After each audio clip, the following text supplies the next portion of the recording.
Sir, आपका बहुत बहुत स्वागत है न्यूज़ ऑफिसर में। आज पप्पा का आगमन हुआ है, क्या कहना चाहेंगे पूरे हिंदुस्तान के पूरी जनता को?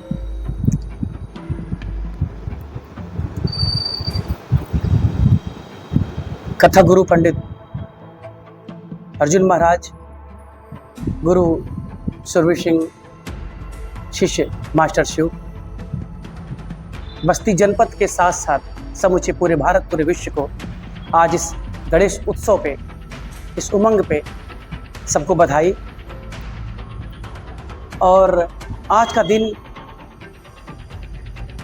ये गणेश चतुर्थी बहुत ही उज्जवल, एक दीप प्रज्वलित आकार का जो ये आवाहन आज बप्पा का कल्चरल कोस्ट निर्धाम परिवार में हुआ है।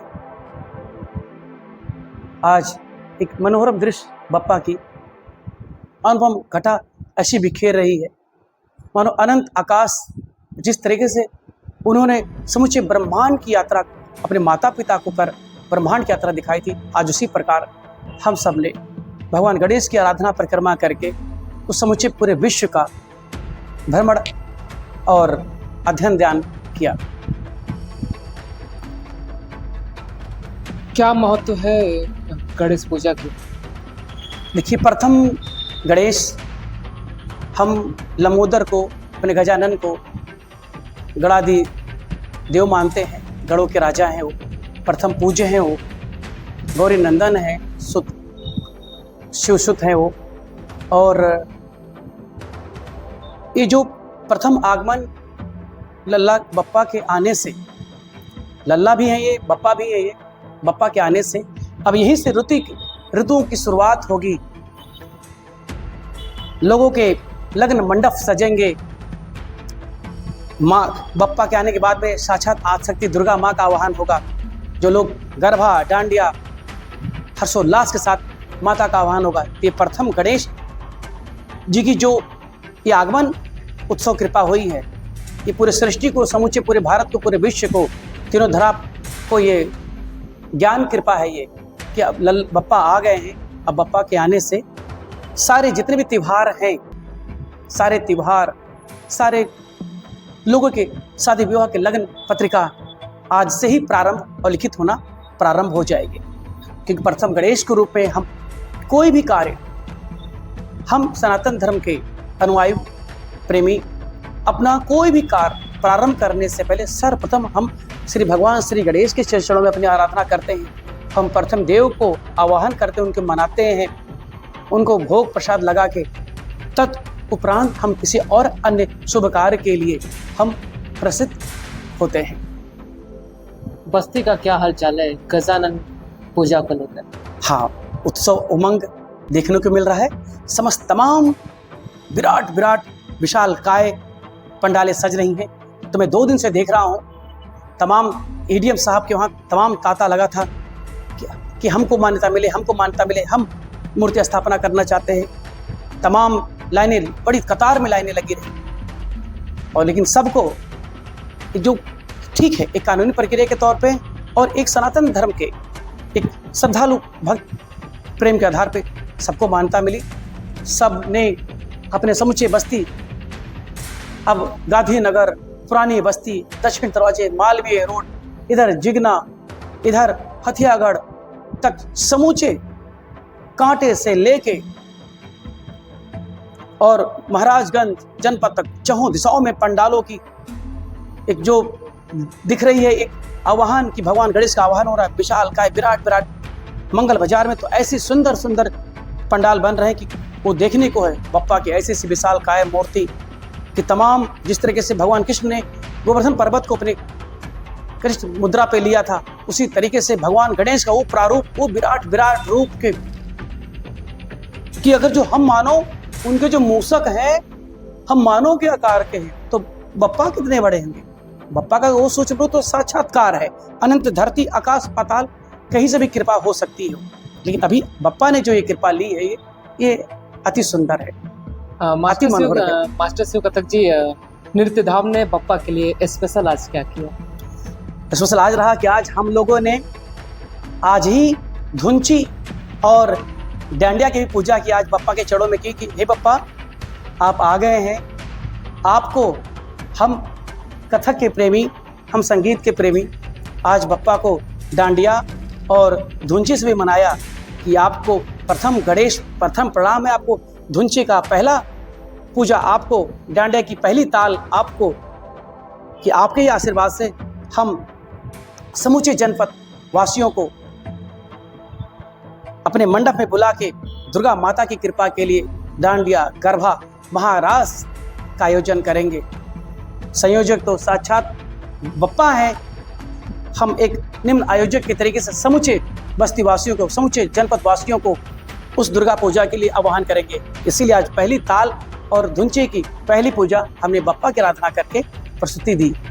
आज नृत्य धाम का परिवार कितना उत्साह दिखा बप्पा के प्रति। हाँ, आज सूचना मात्र से ही सब जो अभिभावक गण थे आज वो भक्त और श्रद्धालु में बदल गए। जो आज वेटिंग चेयर पे बैठ के आके वेट करते थे अपने बच्चों के लिए, आज उनके पोशाक, उनके परिधान आज पूरी तरीके से ट्रेडिशनल शास्त्रीय हो गए। आज हर कोई माताएं प्रसाद लेकर आई।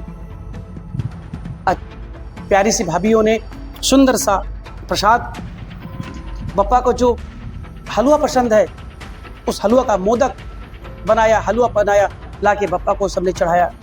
आज तो साक्षात्कार ये रिद्धि सिद्धि शुभ लाभ आज सब विराजमान थे। साक्षात माता आदिशक्ति, देवों के देव महादेव सब उपस्थित थे। किरिंगी भिरिंगी, हमारे गणपति, कार्तिकेय, गौरी, गणेश, पांचों माताएं, चंद्रदेव, नंदीनाथ सब आज उपस्थित थे, क्योंकि आज तो प्रथम पूज्य भगवान श्री गणेश उपस्थित थे। जो ही कहा गया है कि तमेव प्रत्यक्षम तत्वमसि, तमेव केवलम कर्ता असि, तमेव केवलम धर्ता असि, तमेव केवलम हर्ता असि, तमेव केवलम सर्वम खलविदम ब्रह्मासि, तमेव साक्षादात्मतस् नित्यम ऋत्यम वच्मि सत्यम वच्मि, तव तम माम भववक्तारम अवस्वातारम अवधातारम अवानुचानमो शिष्या अवम पश्चातम। ऐसे गणेश अथर्शिष मंत्रों से बप्पा का सुनिश्चित पंडित शास्त्री जी के मंत्रों उच्चारणों के द्वारा उनका आवाहन हुआ और समूचे सब ने सुंदर सी दीप प्रज्वलित आरतियाँ की। और ये दृश्य, ये अनुपम दृश्य, ऐसी छटा बिखरी कि सबका हृदय पुलकित हुआ, पुष्पित हुआ, सब आनंदित हुए और बप्पा का आशीर्वाद प्रार्थना लेके सब अपने आंचल में लल्ला बप्पा का प्रसाद लेके सब अपने अपने घरों को प्रस्थान हुए। और पुनः कल फिर सब एकजुट होंगे बप्पा के महाआरती के लिए, क्योंकि कल बप्पा को महाभोग का आयोजन किया गया है। भारतीय संस्कृति की हमेशा से परंपरा रही है कि हमेशा हम सदैव बड़ों की ही पूजा की जाए, लेकिन पहले बप्पा की पूजा होती, क्या उनके पिता की पूजा नहीं की जाएगी सबसे पहले? अवश्य। देखिए, ये शास्त्र विधिवत है और हम आपको थोड़ा सा जो इसकी यात्रा है जी, भगवान गणेश की प्रथम पूज की यात्रा है, वो साक्षात आदिशक्ति जगत जननी जगदम्बा माता से जुड़ी है। कि एक बार भगवान गणेश को द्वारपाल के रूप में बना के साक्षात आदिशक्ति स्नान ध्यान के लिए चले गए और माता ने कहा, पुत्र गणेश तुम यहाँ पे थोड़ा सा प्रतीक्षा करना, मैं स्नान ध्यान के लिए जा रही हूँ। और ये माता अपने कवच से, अपने जो लेप कवच थी माता आदिशक्ति के, उस कवच से निर्माण किया था भगवान गणेश का।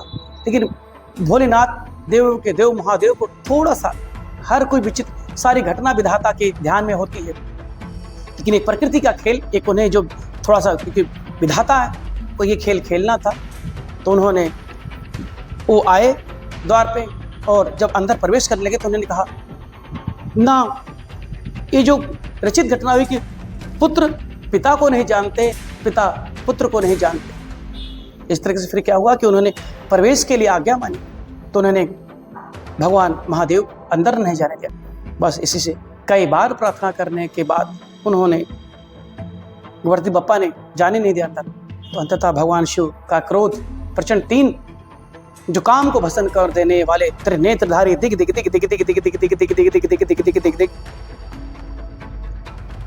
कृपा ये हुई कि उन्होंने अपना त्रिशूल गणेश पे चला दिया और उनका सर शरीर से अलग हो वसुंधरा धरती पे गिर गया।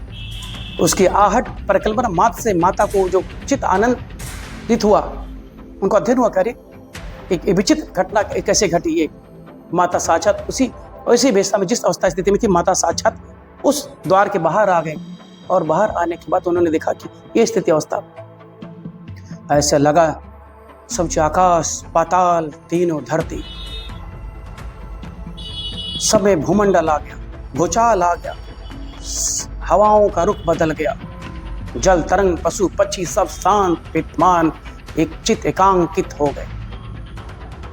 माता के उस क्रोध रूप को देख समस्त देवी देवतागण सब भयभीत हो उठे। सृष्टि का संचालन वहीं पे ठहर गया, सहम गया। ठीक उसके उपरांत माता को विशाल रूप से हर कोई त्राहिमाम त्राहिमाम त्राहिमाम देवी त्राहिमाम के जय घोष के नारे कैलाश पे आवाहनित हो उठे। माता को उस क्रोध रूप को देख के सारे देवी देवतागण ने कहा, हे महाकाल, इस धरती को, इस सृष्टि को बचाना होगा, नहीं तो पल भर में सूक्ष्म समय में ही ये धरती, ये आकाश, ये पाताल, समूचा वायुमंडल, सब कुछ पूरी सृष्टि के साथ साथ सारे लोग आज समस्त विलीन हो जाएंगे, आज भस्म बन जाएंगे। हे प्रभु, आप ही कुछ कर सकते हैं। भगवान शिव ने अध्ययन किया, विधाता की लिखनी को कौन टाल सकता है। उसके रचित के द्वारा भगवान, उन्होंने कहा कि जो माता अपने पुत्र को पीछे करके विश्राम अवस्था में सोती हो, उस का सर गणेश के लिए ले आना। समस्त देवी देवतागण सब भ्रमण के लिए निकल पड़े कि कौन सी ऐसी माता है जो अपने पुत्र को पीछे करके सोती है। तो इसमें हर माता अपने कलेजे से लगा के हर बच्चे को सोती थी। बस केवल गज एक हथनी थी जो अपने पुत्र को अपने वो पीछे करवट करके इधर सोती है, क्योंकि जब तक एक माता अपने पुत्र के कवच के साथ में है, उस पुत्र का कोई भी बाल बांका नहीं कर सकता। ठीक उसी प्रकार वो हथनी भी अपने पुत्र को पीछे करके सोई थी। इसलिए में मौका मिला और उस हथनी के बच्चे का सर सुदर्शन से, नारायण के सुदर्शन से वो गज कैलाश पे आके आ गया। और भगवान शिव संजीवनी है। ओम हुम ओम जूम सह ओम भूभुवं स्वः ओम त्र्यंबकं यजामहे सुगंधिं पुष्टिवर्धनम् उर्वारुकमेव बन्धनात् मृत्युमुच्यमामृतात् ओम स्वः भुवं भू ओम सह जूम ओम ओम। साक्षात कालों की काल महाकाल, इसकी संजीवनी भी उनकी आराधिका है। उस संजीवनी तप से भगवान इस हथनी के पुत्र के उस सिर को जब गणपति जी के सर पे रखा तो आधा शरीर मानव का और ये पशु का। तो उसने, माता ने कहा कि कहीं ऐसा उपहास ना हो मेरे पुत्र का कि पूरा शरीर अंग जो है मानव जैसा अंग है और ये सर हाथी का। तो मुझे इसका अखंड प्रमाण चाहिए कि कदापि भी मेरे इस पुत्र का कहीं थोड़ी सी भी जो है इसके साथ ऐसी स्थिति अवस्था में कि कोई इसका उपहास करे। इसी पे उन्हें गणों के राजा का आशीर्वाद मिला। भगवान विष्णु, ब्रह्मदेव सारे अधिष्ठी देवियों ने, माँ लक्ष्मी, माँ सरस्वती, साक्षात माँ आदिशक्ति ने, समुचे साधे 9 ग्रह देवी देवता ने, सबने भगवान गणेश को आशीर्वाद दिया। और माता ने वहीं पे प्रमाणित एक कृपा ली कि मेरे इस पुत्र का जो पूजा हो वो प्रथम हो, तब मुझे कृपा शांति मिलेगी। सारी देवी देवतागण ने मनन मंथन से माता से ये समुचे उनकी प्रार्थना को एक कृपा में बदला कि हाँ देवी, आपके पुत्र की पूजा पूरे सृष्टि में हर देवी, हर लोक में सर्वप्रथम सबसे पहले आपके पुत्र की पूजा होगी। अर्थात वही प्रचलन, वही कृपा आज तक पंचांग में भी आपको, हर लग्न मंडिका में भी, हर जगह जो भी शुभ कार्य, जितने भी शुभ मांगलिक कार्य होते हैं, वो हमारे भगवान गणेश की कृपा से, उनके प्रथम पूज की कृपा से ही प्रारंभ हो प्रवेश होती है। और प्रथम पूज गणेश को पूजा करने के बाद हमारे समुचे काम, हमारे विघ्न को हरने वाले विघ्नहर्ता गणेशा हम सबकी मुरादों को पूरी करते हैं। मास्टर शिवकथा का हमारा आखिरी सवाल ये है कि प्रभु गणेश ने 2 विवाह किया रिद्धि सिद्धि, आखिर उन्होंने ऐसा क्यों? देखिए, इसमें भी कृपा है कि जो देवी है रिद्धि सिद्धि माता जी और ये कृपा बहुत विद्युत है, पुराणों की बातें हैं ये और वेदों की बातें हैं ये। लेकिन इस युग में अगर 2 विवाह किया जाए तो यह समाज सवाल उठाएगा। हाँ, समाज सवाल उठाता है कि लेकिन 2 विवाह के उन्होंने लिए ऐसा क्यों? नहीं, कहीं ऐसा देखिए, तो नहीं हो भगवान है तो हम नहीं कर सकते? ऐसा कुछ नहीं है, ये कदापि ऐसा नहीं। परमात्मा की हर एक रचना, एक विधाता की हर एक कण की, एक सूक्ष्म कण की रचना जो हम अपने आंखों से भी नहीं देख सकते, सब कुछ विधित होती है, सब कुछ मर्यादित होती है। वो विधाता के निर्देशन में ही सारी चीजें होती हैं। रिद्धि सिद्धि माता का भी जो ये विवाह की कृपा हुई, इसमें भी विधाता की एक ऐसी रचना इसमें छुपी है और ये रचना मैं पूरी तरीके से प्रमाणित आपको करूंगा। मैं थोड़ा समय इसके लिए लूंगा। मैं दुर्गा पूजा में साक्षात इस पे एक सुंदर सा नृत्य, एक बैले नृत्य मैं आपको तैयार करके दूंगा कि कैसे रिद्धि सिद्धि माता की विवाह भगवान प्रथम पूज्य गणेश से हुआ। जी धन्यवाद। मम देव देवा त्वमेव सर्वं मम देव देवा। बोले भगवान की जय, शंकर भगवान की जय, राम देवता की जय, स्थान देवता की जय, अयोध्या नगरी की जय, मथुरा नगरी की जय, सभी तीर्थों की जय, अपने अपने माता पिता की जय, अपने अपने गुरुजनों की जय, धर्म की जय, धर्म की जय, धर्म की अधर्म का, अधर्म का, अधर्म का, नारियों में, नारियों में, नारियों में, विश्व का, विश्व का, विश्व का, गौ माता की, गौ माता की, गौ माता की, भारत माता की, भारत माता की, भारत माता की, सनातन धर्म की, सनातन धर्म की, सनातन धर्म की, हर हर महादेव। काशी विश्वनाथ गंगे, ओम शांति शांति शांति शांति।